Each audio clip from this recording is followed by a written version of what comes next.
പ്രിയമുള്ളവരെ എല്ലാവർക്കും നമസ്കാരം. മനോമയ ചിന്തകളിലേക്ക് സ്വാഗതം. ഇന്ന് നമ്മൾ പഠിക്കുന്ന വിഷയം ഈ കാലദോഷം അല്ലെങ്കിൽ സമയദോഷം നിങ്ങൾ അനുഭവിക്കുന്നുണ്ടോ? അല്ല, നമ്മൾ പല പ്രശ്നങ്ങൾക്കും കാരണം സമയദോഷമാണെന്ന് വിശ്വസിക്കുന്നുണ്ടോ? എന്താണ് ഈ സമയദോഷവും കാലദോഷവും? അത് മുഖാന്തരം ഉണ്ടാകുന്ന പ്രശ്നങ്ങൾ എന്തൊക്കെയാണ്? ഇതിനെ സംബന്ധിച്ചാണ് ഇന്ന് നമ്മൾ പഠിക്കുന്നത്. സമയത്തിന് പ്രത്യേകിച്ച് ദോഷമുണ്ടോ? കാലത്തിന് പ്രത്യേകിച്ചൊരു ദോഷമുണ്ടോ?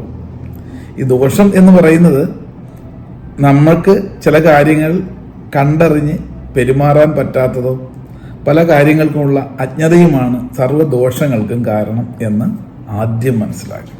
ഓക്കെ, അപ്പം സമയദോഷം കൊണ്ടുണ്ടാകാവുന്ന പ്രശ്നങ്ങൾ, അതിൻ്റെ പിന്നിൽ ഒരു കാരണമുണ്ട്, കോസ് ഉണ്ട്. അതിൻ്റെ എഫക്റ്റാണ് ഇപ്പോൾ നമ്മൾ അനുഭവിക്കുന്നത്. അപ്പോൾ ആ എഫക്റ്റ്, കോസ് ആൻഡ് എഫക്റ്റ് എന്ന് നമ്മൾ കേട്ടിരിക്കുന്നത് അല്ലേ? ഇപ്പോഴത്തെ എഫക്റ്റിൻ്റെ കോസ് ഉണ്ട്. അത് സാധാരണ നമ്മുടെ ബുദ്ധിക്ക് മനസ്സിലായി ചെയ്ത് ആ സമയദോഷത്തെ പരിഹരിക്കേണ്ടതുണ്ട്, ബുദ്ധി കൊണ്ട് മനസ്സിലാക്കി പരിഹരിക്കേണ്ടതുണ്ട്. എന്നാൽ ചിലത് കാര്യങ്ങളൊക്കെ നമുക്കറിയാം, നമ്മൾ പ്രവർത്തിക്കാത്തത് കൊണ്ടല്ല, പ്രയത്നിക്കാത്തത് കൊണ്ടല്ല, നല്ല രീതിയിൽ ജീവിക്കാത്തത് കൊണ്ടല്ല, നല്ല കറക്റ്റായിട്ട് പോയാലും ഈ അപ്രതീക്ഷിതമായിട്ടുള്ള തട്ടുകൾ കിട്ടുന്നു, തിരിച്ചടികൾ കിട്ടും. ഓർക്കാപ്പുറത്തുണ്ടാകുന്ന പ്രശ്നങ്ങൾ അതൊന്നല്ല, നിരവധിയായ രീതിയിൽ വന്നുകൊണ്ടിരിക്കുന്നു.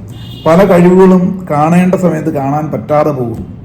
ഞാനിതൊന്നും അല്ല എന്ന് പലർക്കും അറിയാം, പക്ഷേ എന്താണെന്നൊരു ക്ലാരിറ്റി കിട്ടുന്നില്ല. അപ്പം ഇങ്ങനെയൊക്കെ വരുമ്പോഴാണ് നമ്മൾ എന്തെങ്കിലും മറ്റു ദോഷങ്ങളാണോ എന്ന് ചിന്തിക്കുന്നത്. അപ്പോൾ എൻ്റെ സമയദോഷമാണോ, കുറച്ച് നാളത്തേക്ക് ഇങ്ങനെയാണ്. ഒരുപക്ഷെ ഇങ്ങനെ വരുമ്പോഴാണ് നമ്മൾ പലപ്പോഴും ഇതൊക്കെ പോയെന്ന് പ്രശ്നം വെച്ചൊക്കെ നോക്കുന്നത്. അപ്പം അതിനകത്തും പറയുന്നുണ്ട്, ശരിയാ, കുറേ നാളത്തേക്ക് നിങ്ങൾക്ക് കഷ്ടകാലമാണ്. അപ്പോൾ നമ്മൾ ഒന്നുകൂടെ ഉറപ്പിച്ചു നമ്മുടെ വിശ്വാസത്തെ, അത് തന്നെയാണ്. ആക്ച്വലി ഈ സമയദോഷവും കാലദോഷവും ഒക്കെ നമ്മുടെ സൃഷ്ടിയാണ് എന്ന് പറയാം. അതായത് നമ്മൾ ചെയ്യാനുള്ള പല കാര്യങ്ങളും വേണ്ട പോലെ ചെയ്യാത്തതും ചിന്തിക്കാത്തതുമാണ്. അപ്പോൾ ഒരു ഉദാഹരണം പറഞ്ഞാൽ പെട്ടെന്ന് നമുക്ക് മനസ്സിലാകും. ഈ ദോഷങ്ങളൊക്കെ എഫക്റ്റ് ആകുന്നുണ്ട് കേട്ടോ. അതിൻ്റെ സയൻസിലേക്കാണ് നമ്മൾ പോകുന്നത്. ഒന്ന്, നമ്മുടെ വീട്ടിൽ ഒരു നല്ല വലിയ ഡയലുള്ള ക്ലോക്ക് ഉണ്ടെന്ന് വിചാരിക്കുക. ക്ലോക്ക് സമയം അറിയുന്നു, കൃത്യമായിട്ട് സമയം കാണിച്ചുകൊണ്ടിരിക്കുകയാണ്. ക്ലോക്കിൽ പ്രധാനമായിട്ടും 3 സൂചികളല്ലേ ഉള്ളത്. ഏതൊക്കെയാണ് വരുന്നത്? ഹവർ, മണിക്കൂർ സൂചിയുണ്ട്, മിനിറ്റ് സൂചിയുണ്ട്, സെക്കൻഡ് സൂചിയുണ്ട്. ഇത് കൃത്യമായിട്ട് അതിൽ നോക്കിയാണ് കൃത്യസമയം നമ്മൾ പറയുന്നത്. 11:50 എന്ന് പറയുകയാണെങ്കിൽ സമയം ഇപ്പോൾ അത്രയായിട്ടുണ്ടെങ്കിൽ കറക്റ്റാണ്. എന്നാൽ ഈ ക്ലോക്കിന്റെ സൂചി ബാക്കിലോട്ടാണ് കാണിക്കുന്നത് എന്ന് വിചാരിക്കുക. അതായത് 11:50 കൃത്യമായിട്ട് കാണിക്കേണ്ട ഈ സൂചി ഇപ്പോൾ കാണിക്കുന്നത് 10 മണിയെ കാണിക്കുന്നുള്ളെങ്കിൽ അത് ഒരു സമയദോഷം. അപ്പം അതിന്റെ കാരണം ഇതിൻ്റെ ഉള്ളിൽ നമ്മൾ കാണാത്ത, ഈ ഡയലിന്റെ ബാക്കിൽ നമ്മൾ കാണാത്ത ചില യന്ത്രഭാഗങ്ങൾ ഒരുമിച്ച് ചേർന്നിരുന്ന് പ്രവർത്തിക്കുന്നുണ്ട്. അതിലേതെങ്കിലും ഒരു പൽചക്രം ഗിയർ സ്ലോയിലായി പോയാൽ മറ്റു പലതിനെയും ബാധിക്കും. ഫ്രണ്ടിലുള്ള സൂചിയും ഇത് ഇൻഡിക്കേറ്റ് ചെയ്യും. അപ്പോൾ 10 മണിയായിട്ടുള്ളൂ. പുറമേ നോക്കുമ്പോൾ കാണുന്ന സമയദോഷത്തിന് കാരണം അകത്തെ ചില സിസ്റ്റം ശരിയല്ല. ഇപ്പൊ സിസ്റ്റമാറ്റിക് ആയിട്ടാണ് കാര്യങ്ങളുടെ പോക്കെന്നെങ്കിൽ പ്രസന്റിൽ നമ്മുടെ ലൈഫ് താളത്തിലാണ്, ഋതത്തിലാണ് പോകുന്നത്. അവിടെ ഒരു ദോഷമില്ല. അപ്പോൾ ഈ പുറത്തുള്ള ഇപ്പോൾ അനുഭവിക്കുന്ന പല പ്രശ്നങ്ങൾക്കും ദോഷങ്ങളും കാരണം അകത്തുള്ള ചില സിസ്റ്റം കറക്റ്റ് ആക്കാത്തതാണ്. അതിന് സിസ്റ്റമാറ്റിക് ആക്കിയാൽ പുറത്തുള്ള ജീവിതവും കറക്റ്റായി.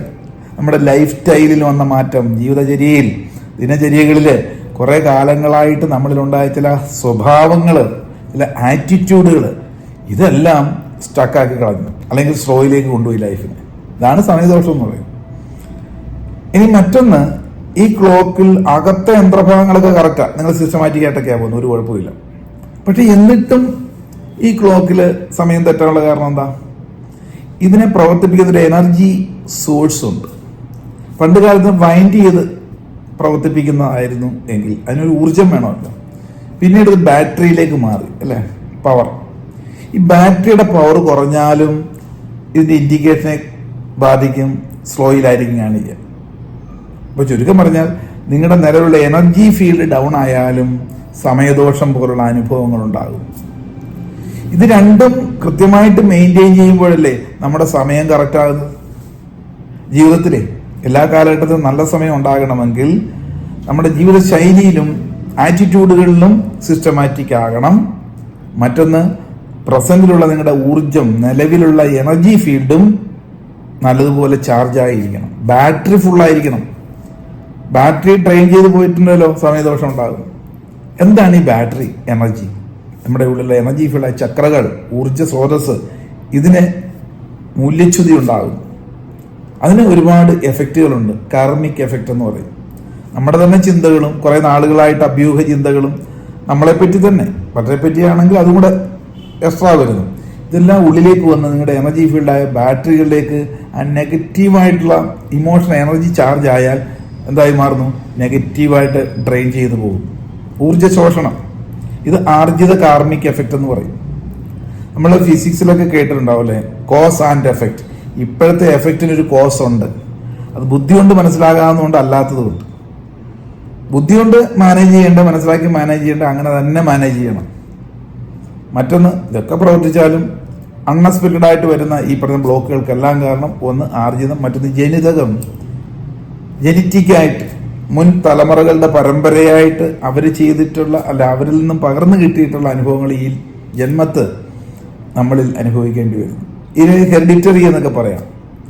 അത് രോഗങ്ങളുടെ കേസിൽ ഡോക്ടേഴ്സ് പറയാറുണ്ട്, നിങ്ങളുടെ പാരമ്പര്യത്തിൽ നിന്ന് ഇങ്ങനെ സാധ്യതയുണ്ട് എന്നല്ലേ, എന്ന് പറഞ്ഞതുപോലെ അനുഭവത്തിലും ഉണ്ടാകും. അപ്പോൾ ഇങ്ങനെയുള്ള കാർമിക് എഫക്റ്റുകളൊക്കെ നമ്മളെ ബ്ലോക്ക് ചെയ്താൽ അത് നിങ്ങളുടെ എനർജി ഫീൽഡിലുണ്ടെങ്കിൽ എനർജി ഡൗൺ ആയി പോകും. അപ്പോൾ നമ്മുടെ സമയദോഷം ആരംഭിക്കുന്നു, അല്ലെ ഉണ്ടാകുന്നു ഇടയ്ക്കെപ്പോഴും. ഇതിനെയൊക്കെ ഒന്ന് റീപ്രോഗ്രാം ചെയ്യുമ്പോഴാണ് സത്യത്തിൽ നിങ്ങൾ എനർജറ്റിക് ആയിട്ട് ജീവിക്കുന്നതും നമ്മുടെ കോസ്മിക് എനർജിയും നമ്മുടെ ഉള്ള കോൺഷ്യസ് എനർജിയും തമ്മിലുള്ള കണക്ടിവിറ്റി കിട്ടുമ്പോഴാണ് ഒരു വ്യക്തി അഭിവൃദ്ധിയിലേക്ക് വരുന്നത്. അങ്ങനെ അഭിവൃദ്ധിയിലേക്ക് വരുമ്പം എല്ലാ സമയദോഷങ്ങളും മാറുന്നു, നമുക്ക് മാറ്റിയെടുക്കാൻ സാധിക്കുന്നു ബുദ്ധിപൂർവ്വം. അത് നമ്മുടെ എനർജി ഫീൽഡായ ഓറ എന്ന് കേട്ടിട്ടുണ്ടാകും. എനർജി ഫീൽഡിനെയാണ്, ബോഡിയിലെ എനർജി ഫീൽഡിനെയാണ് ഓറിക് ബോഡി.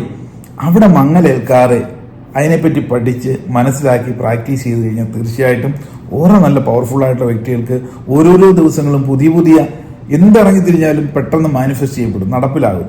പല കാര്യങ്ങളും മാറ്റിവെച്ച പല കാര്യങ്ങളും പെട്ടെന്ന് സാധ്യമാകുന്നു. ഇനിയും പല വിധത്തിലുള്ള ദുരിതങ്ങളിലും പ്രശ്നങ്ങളിലൂടെ പോവുകയാണെങ്കിൽ അത് ഓട്ടോമാറ്റിക്കായിട്ട് ഹീലാകും. ഓറ എലിവേറ്റഡ് ആയിട്ടുള്ള പവർഫുൾ ആയിട്ടുള്ള വ്യക്തികൾക്ക് ഇമ്മ്യൂണിറ്റി പവർ കൂടുന്നു, പ്രതിരോധ ശക്തി കൂടുന്നു, അവരുടെ ഉള്ളിലുള്ള കഴിവുകൾ പെട്ടെന്ന് കണക്റ്റ് ആകുന്നു. അങ്ങനെ അവർക്ക് എപ്പോഴും സന്തോഷത്തിനുള്ള അവസരങ്ങൾ അവരെ തേടി വരുന്നു. ഇവരെ ശത്രുക്കളായി കാണുന്നവർക്കുള്ള പ്രതിഫലം ഉടൻ തന്നെ അവർക്ക് കിട്ടും, അവർക്ക് അനുഭവിക്കേണ്ടി വരുന്നു. അങ്ങനെ നമ്മുടെ ഓറയെ ബിൽഡപ്പ് ചെയ്ത് നിർത്തി കഴിഞ്ഞാൽ സ്വാഭാവികമായിട്ടും നിങ്ങളുടെ സമയദോഷം മാറുന്നു, കാലദോഷമൊക്കെ മാറുന്നു. അതിനാണ് ഓറ റിജ്യൂനേഷൻ. നമ്മുടെ എനർജി ഫീൽഡിനെ, കണ്ടാമിനേഷനെ റിമൂവ് ചെയ്തുകൊണ്ട് ഒരു സ്പിരിച്വൽ ഹീലിങ്ങിലൂടെ ബാലൻസ് ചെയ്യുന്ന പ്രക്രിയയാണ് ഓറ റിജ്യൂനേഷൻ ആൻഡ് സ്പിരിച്വൽ ഹീലിംഗ്. അത് ഏകദേശം ഒരു 3-4 മണിക്കൂർ കൊണ്ട് തന്നെ കഴിഞ്ഞ കാലഘട്ടങ്ങളിൽ നമ്മളിലേക്ക് അടിഞ്ഞുകൂടിയിരുന്ന സർവ്വ നെഗറ്റീവ് ശക്തികളെ ഒഴിവാക്കാനും ഓറയിലെ മാലിന്യങ്ങളെ നിർമ്മാർജ്ജനം ചെയ്തുകൊണ്ട് പുതിയ രീതിയിൽ അതിനെ റിജ്യൂനേറ്റ് ചെയ്യാനുള്ള പ്രാക്ടീസും നേടിയാൽ, അതെല്ലാ ദിവസവും നിങ്ങൾ അപ്ലൈ ചെയ്താൽ കടന്നു വരുന്ന എല്ലാ നെഗറ്റീവ് ശക്തികളെ ഒഴിവാക്കിക്കൊണ്ട് നമ്മുടെ പാത കൃത്യമായി കണ്ട അനുഭവങ്ങൾ കിട്ടിത്തുടങ്ങും. ആ അനുഭവം പിന്നീട് അനുഭൂതിയാക്കി മാറ്റാൻ സാധിക്കും. അതിന് വേണ്ടിയിട്ടുള്ള സെക്ഷൻ ഒരു 4 മണിക്കൂറെങ്കിലും എടുക്കും. അത് നമ്മുടെ സെന്ററിൽ ഇവിടെ നേരത്തെ ബുക്ക് ചെയ്ത് വരുന്നവർക്ക് അത് നമ്മൾ കൊടുക്കുന്നുണ്ട്. ഒരു വ്യക്തിയുടെ സമഗ്രമായ ട്രാൻസ്ഫർമേഷന് വേണ്ടിയിട്ടുള്ള ഒരു പ്രോസസ്സാണ്. ആർക്കൊക്കെ വേണം? എല്ലാവർക്കും വേണം. ഇതൊക്കെ ശ്രദ്ധയിൽപ്പെടണമെങ്കിൽ പോലും ഒരു സ്പിരിച്വൽ ബീയിങ് ആയിട്ടുള്ള ആൾക്കാരുടെ, അല്ലെങ്കിൽ ആത്മീയമായ രീതിയിൽ അല്പം ഒരു സമ്പന്നത ഉള്ളിലുള്ളവർക്ക് ഈ ഒരു ആശയം പോലും ശ്രദ്ധയിൽപ്പെട്ടാൽ തന്നെ ഇതൊക്കെ നമ്മളെ ക്ലീൻ ചെയ്ത് പെർഫെക്റ്റ് ആക്കണമെങ്കിലും ആ ദൈവികമായ പ്രൊട്ടക്ഷൻ ഉള്ളവർക്ക് മാത്രമേ സാധ്യമാകുകയുള്ളൂ. നിങ്ങൾ ശ്രദ്ധിക്കുന്നുണ്ട്, തീർച്ചയായിട്ടും നിങ്ങൾ ആ ഒരു പാത്തിലേക്ക് എത്തപ്പെട്ടുകൊണ്ടിരിക്കുന്നു എന്നുള്ളതാണ്. അപ്പം അങ്ങനെ ഒരു ഓറയെ റെജ്യൂനേറ്റ് ചെയ്ത് ക്ലീൻ ചെയ്ത് ഒരു സ്പിരിച്വൽ ഹീലിങ്ങിലൂടെ നമുക്ക് അഭിവൃദ്ധിയിലേക്ക് എത്താൻ സാധിക്കുന്നു എന്നുള്ളതാണ്. അപ്പോൾ ഈ സമയദോഷവും കാലദോഷവും ഒക്കെ തന്നെ മാറുന്നു, പുതിയ റൂട്ട് തെളിഞ്ഞു വരുന്നു എന്നർത്ഥം. ക്ലിയർ ആവുന്നുണ്ടല്ലോ? എന്തെങ്കിലും സംശയം ഉണ്ടെങ്കിൽ ഈ നമ്പറുമായിട്ട് ബന്ധപ്പെട്ട് കോൺടാക്ട് ചെയ്യാവുന്നതാണ്. നമുക്ക് സെൽഫായിട്ട് ഡെവലപ്പ് ചെയ്യാൻ സാധിക്കും. Okay, all the very best. Thank you.